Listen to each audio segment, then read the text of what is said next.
Hello, today I'm going to be explaining and teaching you how to use significant figures. Let's start with a definition of a SigFig.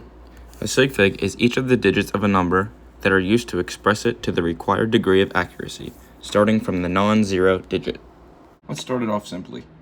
With these three numbers here, you can see the significant figures in each. 5, 1, and 5. 2 and 3.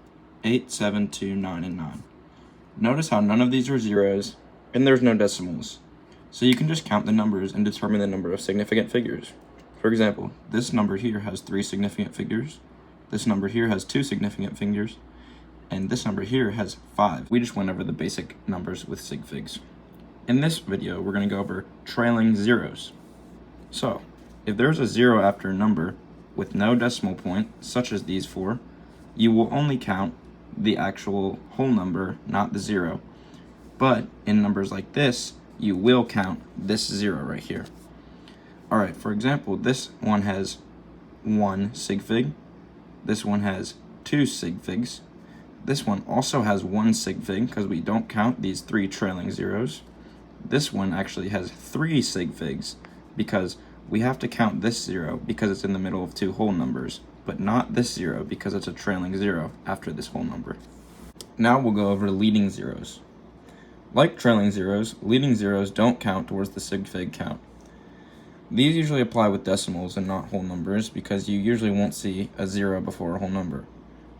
For example, this number here only has 2 SigFigs. You do not count this 0 before or after the decimal if it's leading. This number here also has 2 SigFigs because you don't count this, or this 0. But a special rule for decimals is you will count the trailing zeros because of accuracy. So, for this number, you don't count this leading 0, but you count 1, 2, 3, 4, 5 because you have to count these 2 zeros because it's showing how accurate this decimal is. In scientific notation, our same SigFig rules apply. Don't look at the power, it doesn't matter. The power just is giving extra trailing zeros which don't count as SigFigs anyway. So for this one it would be 1, 2, no zeros, 2 whole numbers. This one here, there is a 0, but it's in between 2 whole numbers and we remember our decimal rule, so 1, 2, 3. This one here, no decimal, so this is a trailing 0, so you're only going to have 2 SigFigs in this last one. There's one last special rule to counting SigFigs. We're going to go back to our trailing zeros right here. So, sometimes, because of accuracy and precision, you'll see little decimals like this after a whole number. There doesn't have to be a 0 after it for it to have a decimal. If you see the decimal here, that's showing how precise it is. So you will count the zeros, as if there's no trailing 0.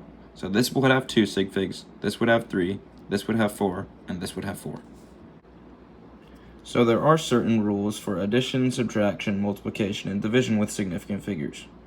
So the rule with addition and subtraction is that you're only going to look at the decimal places, and you're going to use the number with the least amount of decimal places in your answer.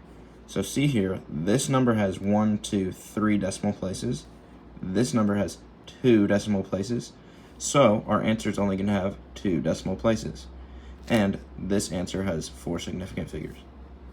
For this one, this number has 0 decimal places, you see, because the decimal is after the 1000. This number has 3 decimal places, so our answer should have only 0 decimal places. There's a different rule with multiplication and division compared to addition and subtraction.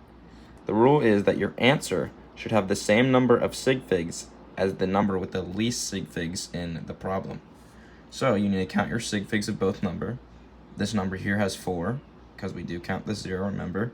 Same with this, we count these zeros, it has 5 SigFigs.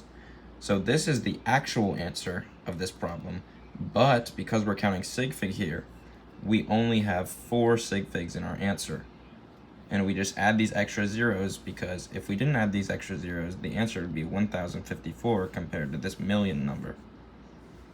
For this one here, we count our SigFigs again, so we only have 2 SigFigs here, and we also have 2 SigFigs here, so that works out perfectly. So our answer should also only have 2 SigFigs. So we're going to round this number up because the 8, obviously, and then our answer here has 2 SigFigs.